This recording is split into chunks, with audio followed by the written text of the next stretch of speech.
Continuamos entonces con este segundo día de sesiones en este seminario internacional sobre bienestar subjetivo.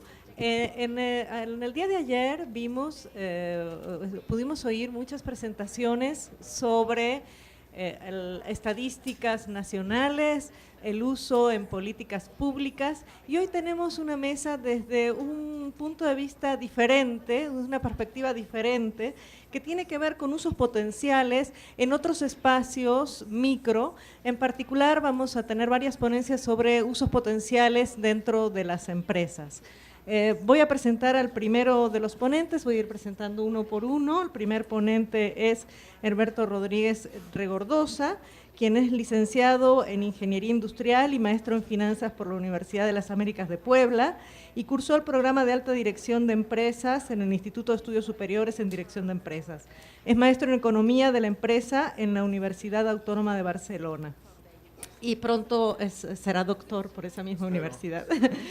Participó en el Diplomado de Liderazgo Social de la Coparmex y en cursos de formación social de la USEM. Es conferencista, panelista de asambleas nacionales de Coparmex y en distintos congresos empresariales y universitarios.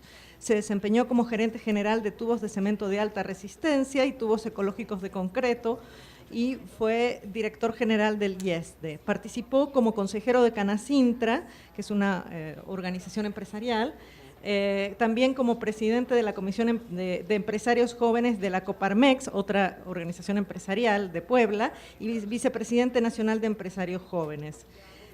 Fue vicepresidente nacional de la misma Coparmex y vicerrector académico de la Universidad Popular Autónoma del Estado de Puebla. Actualmente es vicerrector de posgrados e investigación por el periodo 2011-2014.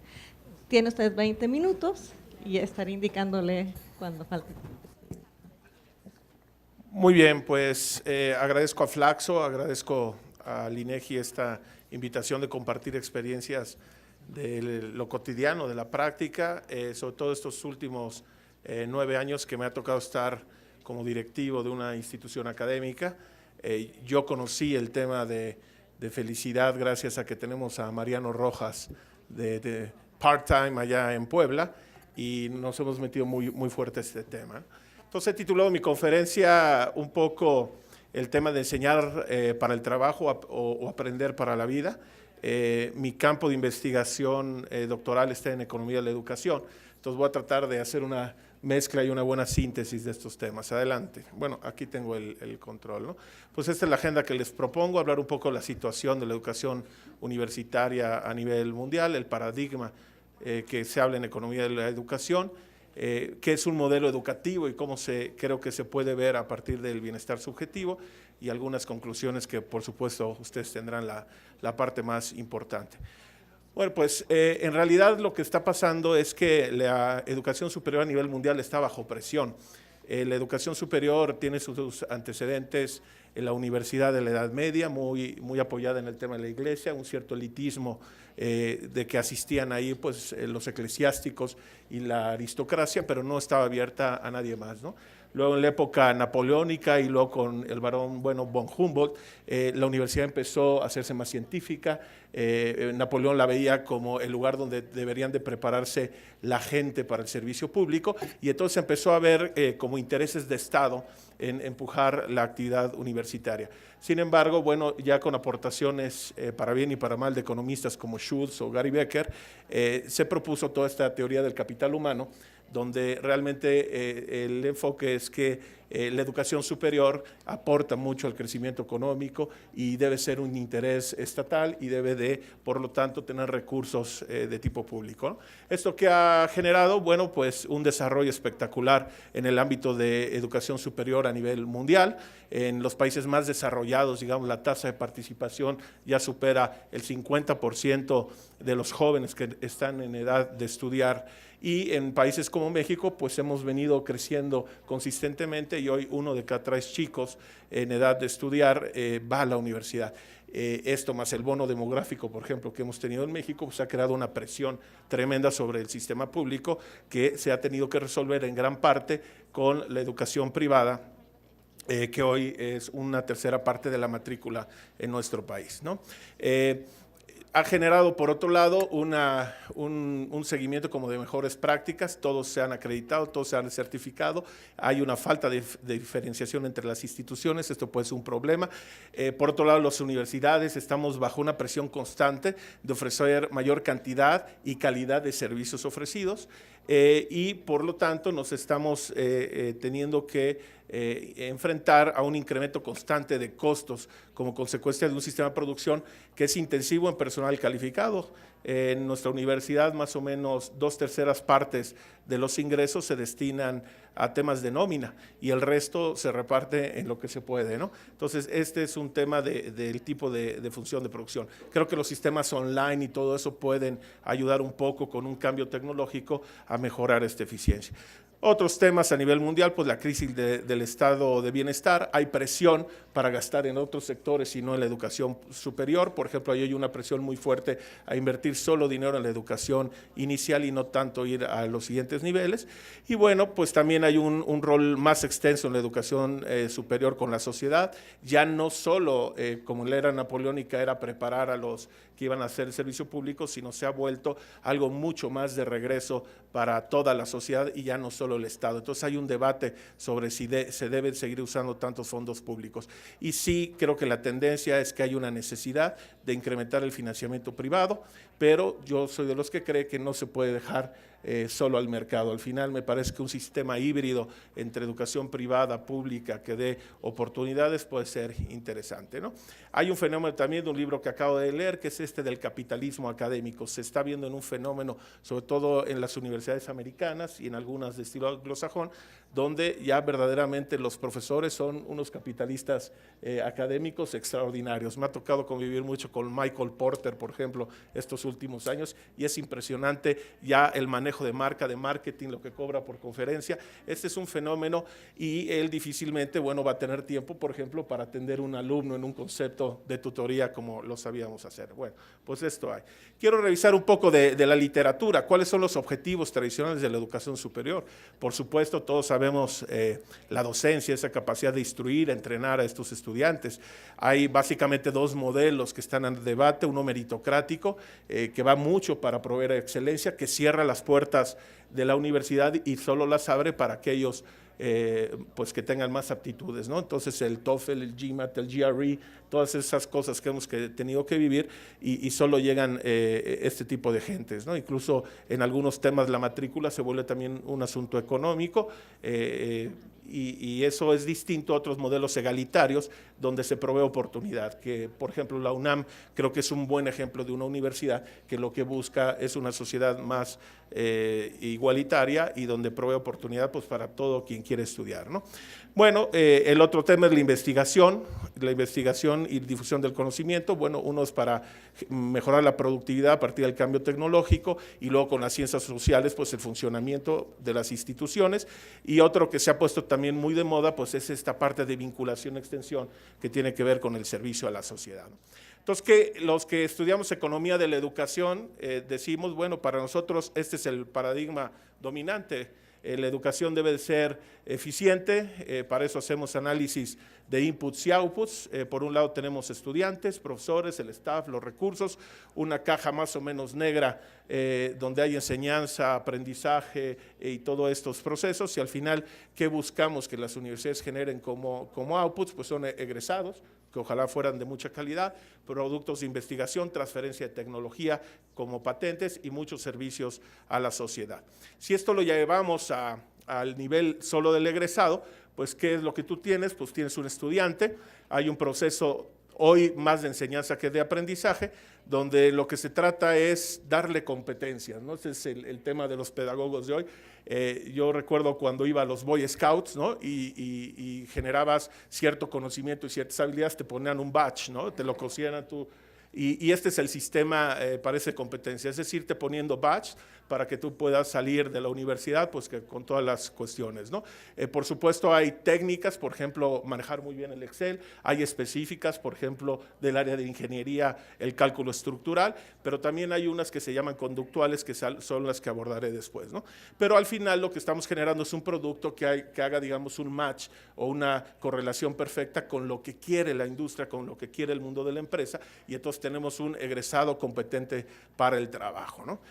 Ahora, yo creo que aquí hay algunos problemas en la decisión personal, pues siempre, digamos, desde el punto de vista del que va a tomar la decisión de la educación superior, es el tiempo y el dinero que tengo que invertir, pues tiene que tener una lógica económica. La decisión creemos que debe ser racional y debe buscar maximizar, y por supuesto siempre, también esto es mucho de los psicólogos, pues hay gustos, preferencias y ejercicios de orientación vocacional para dónde están mis mejores talentos y oportunidades, ¿no? Y claro, siempre hay que huirle a las matemáticas, ¿no? Todos los que tenemos hijos que quieren estudiar, y esto es una cosa muy mala de México. Entonces, fíjense, esto lo tomo del Observatorio Laboral. Este es el sueldo mensual promedio de un de un egresado de filosofía, de un egresado de finanzas y de un egresado de ingeniería aeronáutica. Entonces, si Aristóteles, Heidegger, Habermas hubieran nacido en México, pues realmente creo que no hubieran tomado la decisión de estudiar filosofía y probablemente serían ingenieros aeronáuticos. Entonces, este es un poco el tema que nos enfrentamos cuando hablamos de economía de la educación, que se le da mucho peso a esta cuestión económica financiera y dejas de lado estas partes humanas, ¿no? Entonces, ¿qué está pasando con los resultados? Les voy a compartir 2 o 3. Mandamos a hacer una encuesta, la Universidad de Valencia tiene un sistema ya muy estandarizado que le llama Proflex. Hasta ahora hay 5 universidades públicas y 3 privadas en México que hemos entrado a esta encuesta. Son egresados después de 3 años de trabajo, 76 reportaron tener un trabajo, 10% más de un trabajo, lo que quiere decir es que están de alguna manera subempleados, y 14% no tienen trabajo. Han tenido en 3 años un promedio de 3 empleos, o sea que se han cambiado rapidísimo. Ganan 12,249 en promedio. Ahí sí nos dieron en la tabla un egresado de UPAEP contra el promedio. Asumiendo que el promedio fuera una universidad, yo hice este número rapidísimo. Un egresado de UPAEP gana 566 pesos más en promedio. Eso a valor presente son como 68,000 pesos, cuando la carrera cuesta 375,000. Entonces la lógica económica está un poco rota. Esto implicaría que para llegar a ese valor presente, al menos para pagar la carrera, el sueldo de un egresado de UPAEP tendría que crecer 8% por año compuesto a perpetuidad para poder pagar su universidad, lo cual se ve bastante difícil. Bueno, el estudio son alrededor de 3,400 personas, 277. Y fíjense lo que pasa, ¿no? La satisfacción con la carrera, la verdad es que solo, digamos, 1 de cada 3 está muy satisfecho con la carrera que estudió. Y les sirve para el trabajo. En el caso de los egresados de UPAEP es un poco mayor. ¿En qué medida tu carrera ha sido una buena base para las perspectivas? Igual como 1 de cada 3, aunque nosotros casi 1 de cada 2. Alguna otra estadística que tengo, me voy un poco rápido con esto, y esta me llamó mucho la atención, esta última pregunta. Si pudieras volver atrás y fueras libre para elegir una carrera, fíjese cómo alrededor del 40% de las personas elegirían otra cosa, lo cual habla de un cierto grado de frustración que estamos teniendo en esta lógica del capitalismo o de la economía de la educación superior. En general, ¿estás satisfecho con tu trabajo actual? Igualmente, la mayoría no lo está, tanto de estudiantes de todas las universidades como nosotros, y cuando les preguntamos, que esta es divertida también para los pedagogos y psicólogos, o sea, de las competencias que deberías de tener, ¿cuáles son las que usas? Pues resulta que hay muchísimas que no están utilizando y que ni las entienden ni saben para qué sirven. Entonces, este es un gran problema que estamos teniendo, ¿no? Alguna otra, creo que me la voy a saltar. Bueno, esta es satisfacciones personales del trabajo, cuánto te sientes en autonomía, en estabilidad laboral, en oportunidad de aprender cosas nuevas, tus ingresos, afrontar nuevos retos. Esto sí tiene mucho que ver ya con la literatura de la felicidad, en el sentido de cómo me siento yo en el mundo y en la satisfacción del trabajo.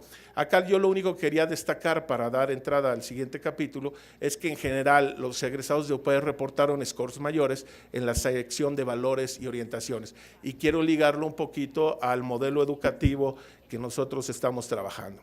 Entonces, ¿qué es lo que nosotros creemos en UPAEP y que pienso denme el beneficio de la duda que eso está ayudando un poco a los scores de la satisfacción de mis egresados. Bueno, porque es un modelo educativo humanista, está centrado en la persona, hacemos al alumno responsable y sabemos que tiene una vocación única e intransferible. Somos o tratamos de ser congruentes entre el pensar, el decir, el hacer. Estamos buscando desarrollar cualidades individuales.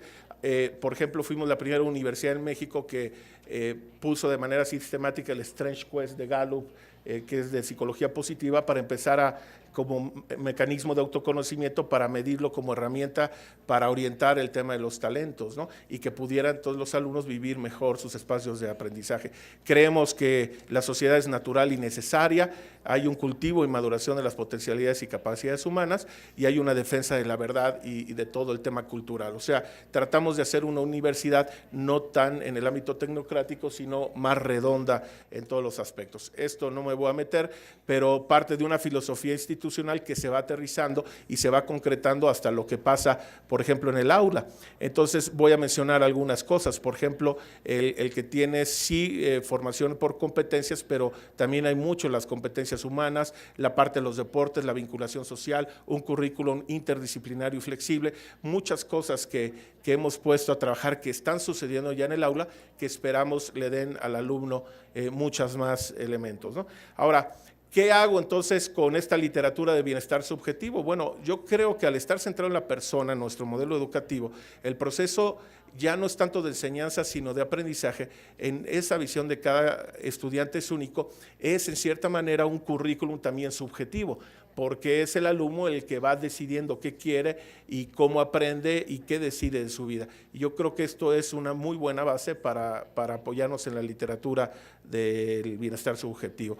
En lo interdisciplinario y flexible también, porque cada uno va construyendo, insisto, su propio currículum. En las relaciones con profesores, tutores, alumnos y su comunidad, me parece que es importantísimo que nadie da lo que no tiene. Cuando tú tienes profesores que están conectados, que están cerca, esto los alumnos lo captan. Hay una gran cantidad de actividades fuera del programa de estudios, pero que para nosotros son parte del currículum. Los pedagogos le llaman esto el currículum oculto. Nosotros tratamos que el currículum sea mucho más explícito, incluso en el CARDEX, aunque no cuenta, digamos, para cuestiones de la SEP, sí vienen todas las actividades que los alumnos hacen y participan dentro de la universidad. Entonces, muchas veces hemos visto que los contratan porque estuvieron en el grupo de teatro y tienen habilidades de comunicación y no tanto por las calificaciones, ¿no? Y otro tema que hemos empezado a estudiar es esta parte de las competencias morales o humanas, para no salirnos de la literatura, de las competencias, pero decir, a ver, la ciudadanía, la compasión, la cortesía, la empatía, la gratitud, la conciencia de uno mismo, el autocontrol, la honestidad, la humildad, ¿cómo la ponemos en juego en un currículum, ¿no? Y ese es ahora como el reto, ¿no? Voy terminando.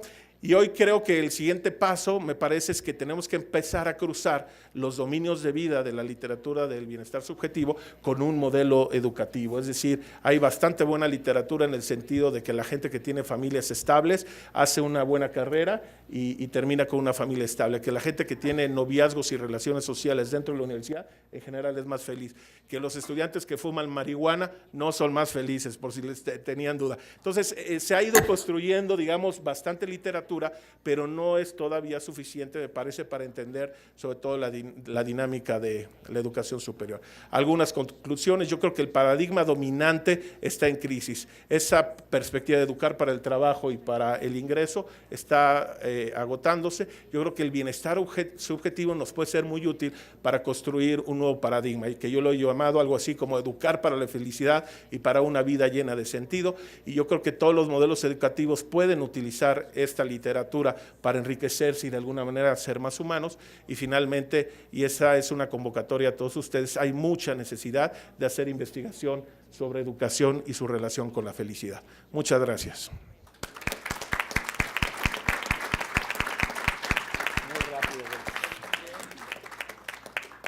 Agradezco mucho la presentación y sobre todo haberla escuchado ahora y no en mi adolescencia, porque mi licenciatura es en filosofía y además no le escapé a las matemáticas, sino que tengo maestría y doctorado en demografía, así es que agradezco mucho que recién ahora la escuche. Nuestra siguiente participante Es Margarita Tarragona Sáez, quien es doctora en psicología por la Universidad de Chicago y profesora de posgrado en la Universidad Iberoamericana. Es miembro de la mesa directiva de la Asociación Internacional de Psicología Positiva y del Consejo de la Asociación Mexicana de Orientación Psicológica y Psicoterapia. Es coordinadora del Diplomado en Psicología Positiva en la Universidad Iberoamericana. Es fundadora y docente del grupo Campos Elíseos, Centro de Entrenamiento en Psicoterapia y Psicología Positiva. Además, es autora de diversas publicaciones y conferencista. Y ella nos va a hablar de bienestar subjetivo y el florecimiento individual.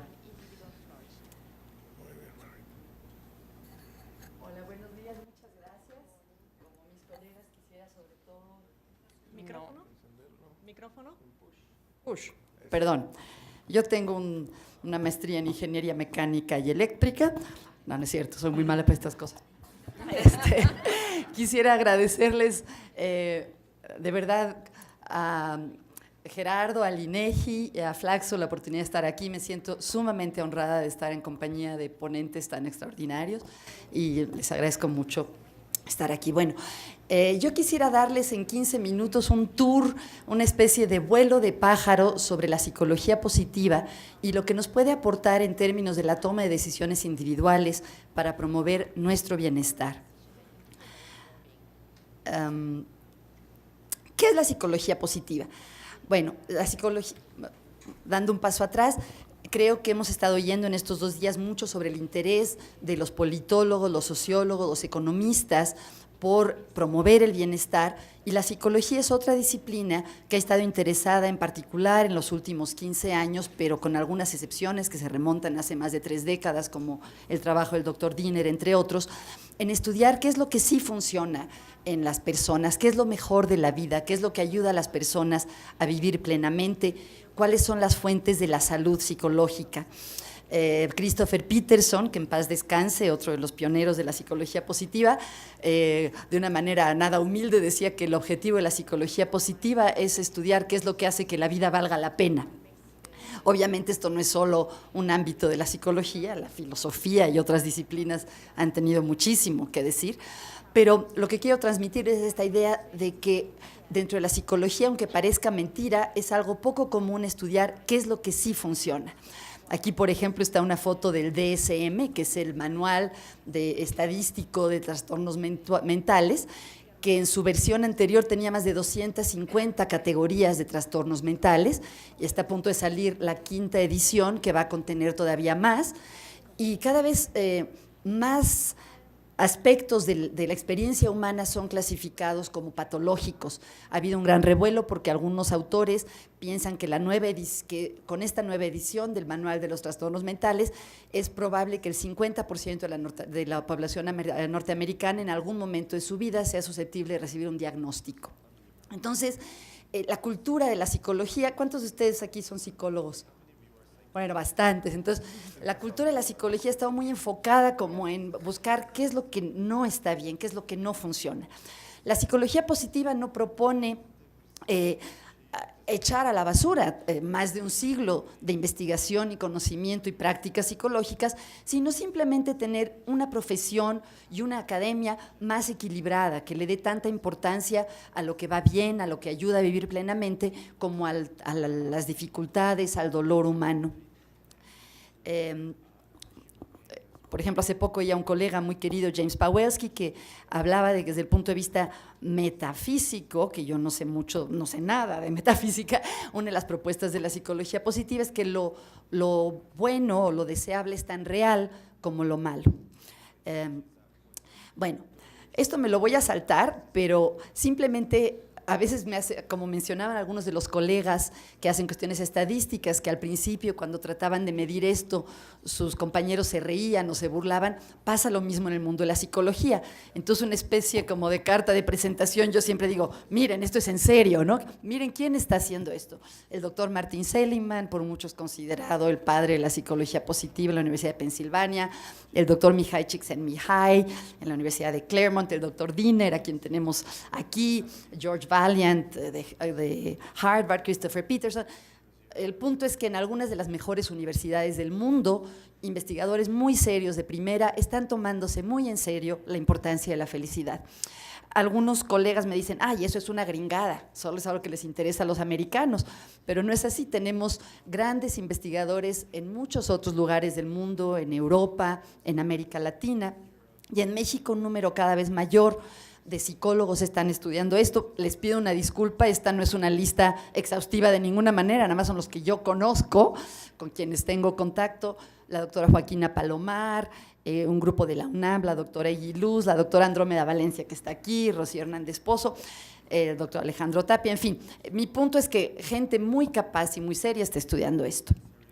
Y claro, como hemos visto aquí, grandes economistas y sociólogos que también han presentado en este evento.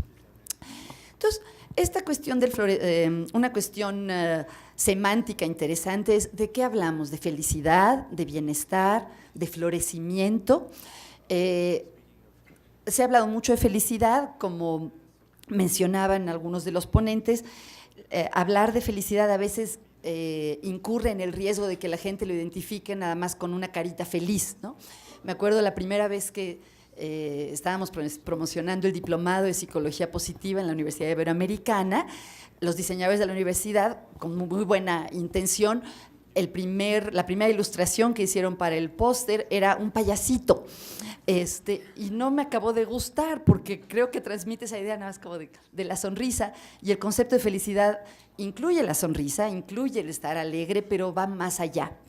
El doctor Seligman hace unos años propuso que tal vez en vez de hablar de felicidad es mejor hablar de bienestar, ¿no? Que es una noción más compleja, más completa, aunque también, por ejemplo, en España me llamó la atención, recientemente me decían que bienestar se asocia mucho al estado de bienestar y tiene connotaciones políticas. En México la gente tiende a asociar más bienestar con la salud física, pero en fin, creo que se pueden usar para propósitos de mi charla como casi intercambiables. Y el florecimiento tiene que ver con esta idea de plenitud, de un estado de salud mental óptima, que curiosamente investigadores como Bárbara Fredrickson han encontrado que las personas que se sienten plenas, que realmente están muy bien, no solo se sienten bien, sino que hacen el bien, que están más involucradas con dar a los demás, con compartir, con tratar de mejorar el mundo en el que viven. Algunos de los temas que estudia la psicología positiva me parecen temas realmente apasionantes. No sé ustedes, pero me hubiera encantado poder estudiar esto en la carrera, estudiar la felicidad, las emociones positivas, la gratitud, el optimismo, la resiliencia, que es la capacidad de sobreponerse tras la adversidad, las fortalezas de carácter o capacidades morales de las que hablaba el doctor Rodríguez. Creo que son temas realmente apasionantes, así como el doctor Halliwell, que se acaba de ir, decía que hablaba mucho porque se entusiasmaba. Pues sí, ¿a cuántos de ustedes les hubiera gustado en su carrera tomar clases sobre alguno de estos temas? Muy bien. Bueno, no voy a entrar en esta pregunta de qué es la felicidad. Es un tema que aprovecho para mencionar. Creo que lo que aporta la psicología positiva es un granito de arena, no es una nueva concepción de las preguntas importantes de la vida, porque durante muchos siglos antes que nosotros, los filósofos, las grandes tradiciones espirituales, muchos otros pensadores y otras disciplinas han aportado a nuestros intentos por entender qué es lo que hace que una vida valga la pena ser vivida.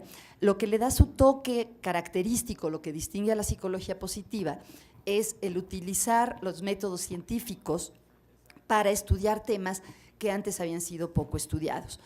Dentro de la psicología positiva se usan todas las herramientas clásicas de la psicología, desde la observación, la entrevista a profundidad, la psicometría. O sea, es usar los métodos que ya conocemos dentro de la ciencia, la psicología, para estudiar otras cosas. Si tuviéramos más tiempo, les pediría que hablaran con su compañero de asiento para que en 30 segundos le dieran su definición de la felicidad.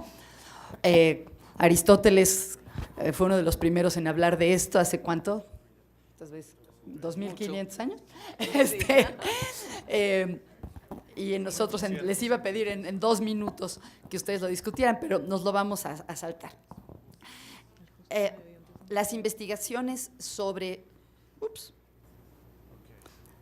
la felicidad en psicología han usado diferentes definiciones, que obviamente no son completas, pero esta es una que me parece bastante buena, de Sonia Lyubomirsky, una de las mejores estudiosas del tema de la Universidad de California en Davis.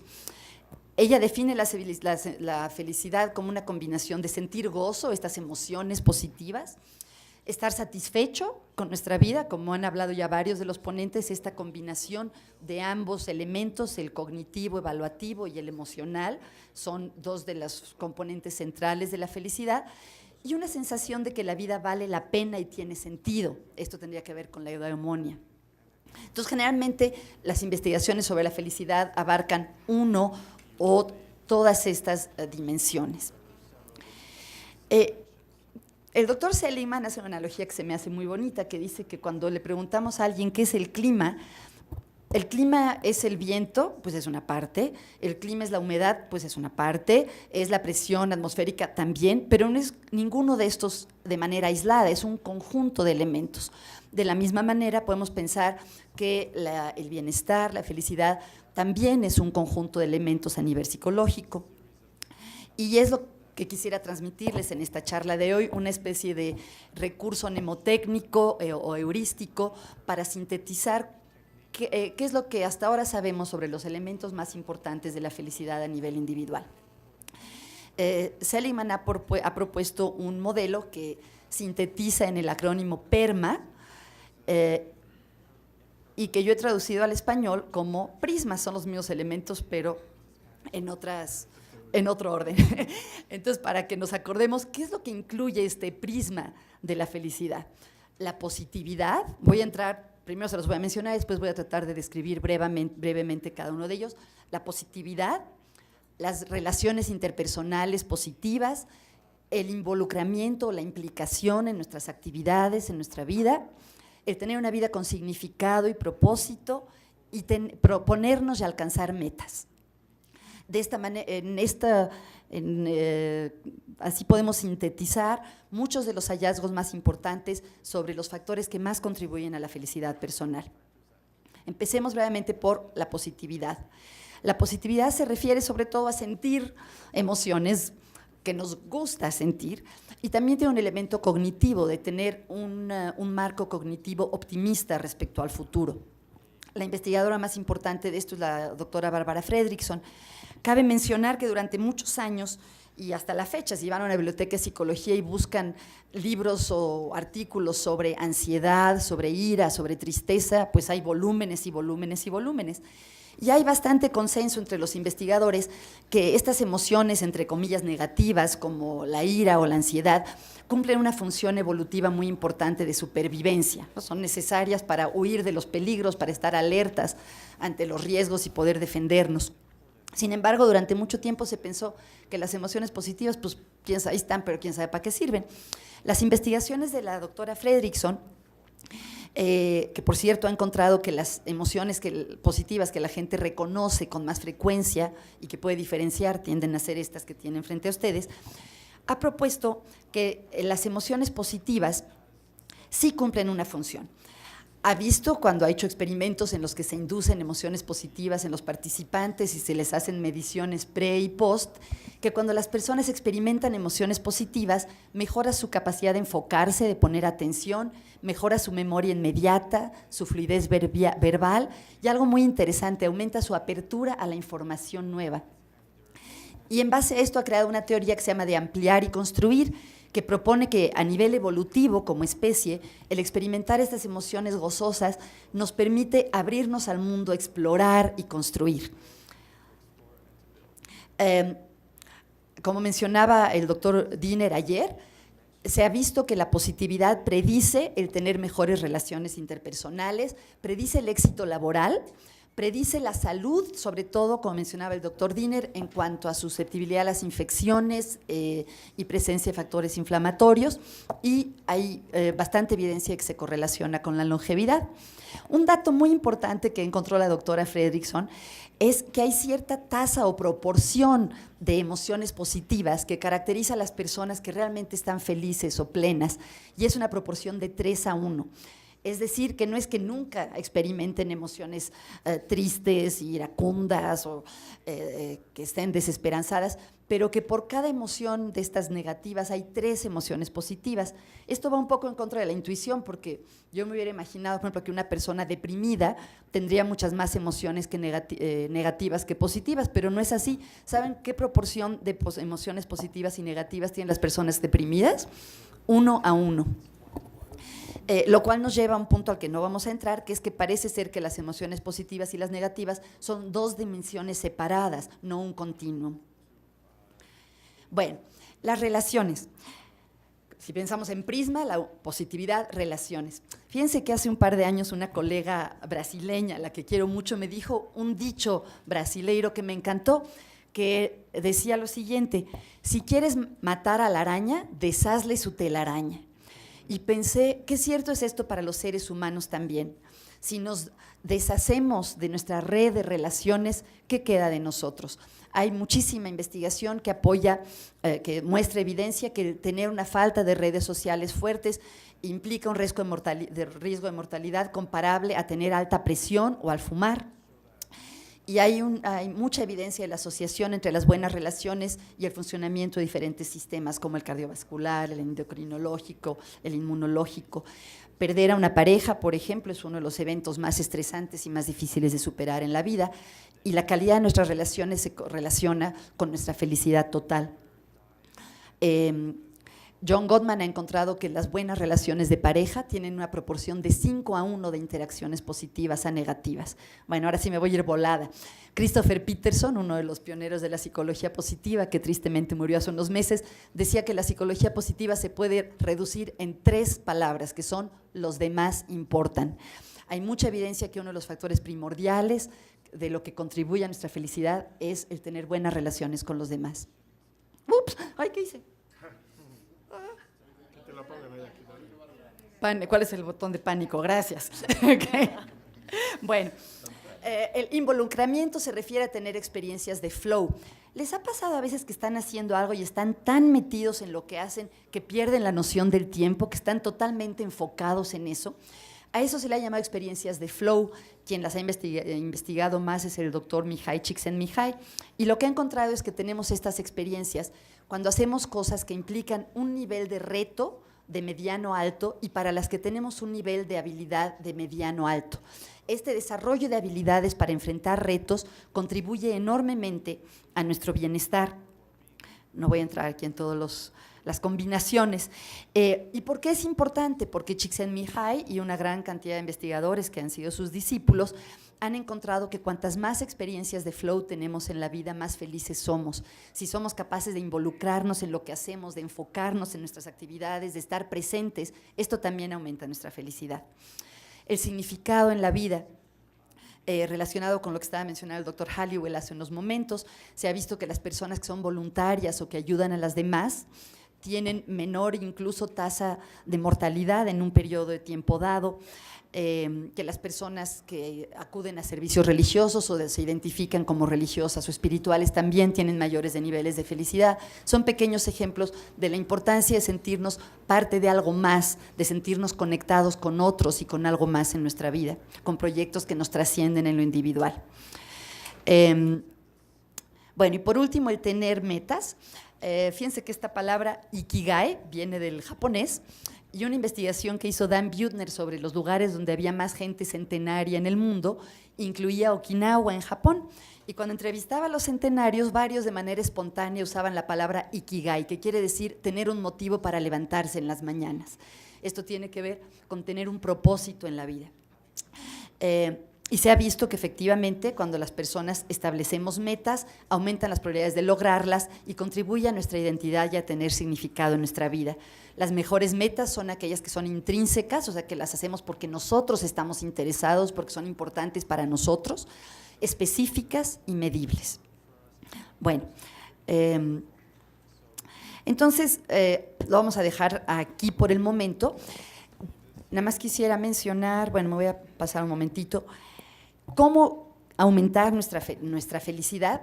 Me gustó mucho lo que decían ayer tanto el doctor Rojas como creo que era el doctor Yamamoto, de que aunque hay información ahora que viene de la academia o de los expertos sobre qué es o cómo se puede aumentar la felicidad, para mí el cliente es el experto. Creo que es muy importante primero invitar a las personas a reflexionar sobre sus propias experiencias de felicidad y qué es lo que a ellos les aumenta su felicidad. Las fuentes de sabiduría, como decía ayer el doctor Rojas. Yo me imagino que si le preguntas a tu abuelita, ¿qué puedo hacer para ser más feliz? No te va a decir, no sé, mijito, no he leído nada de psicología positiva todavía. Va a compartir su propia sabiduría.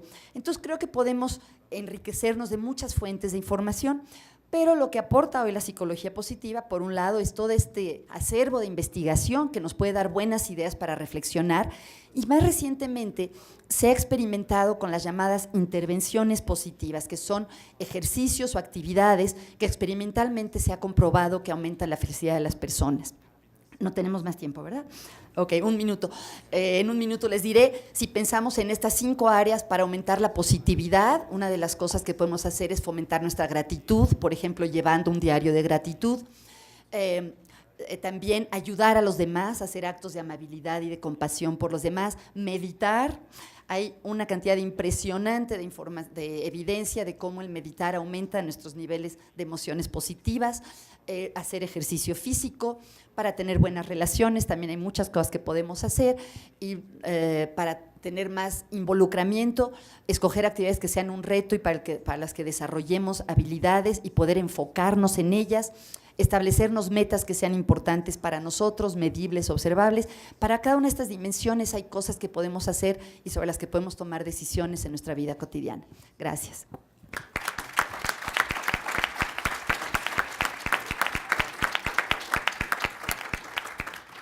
Muchísimas gracias por estimulante presentación.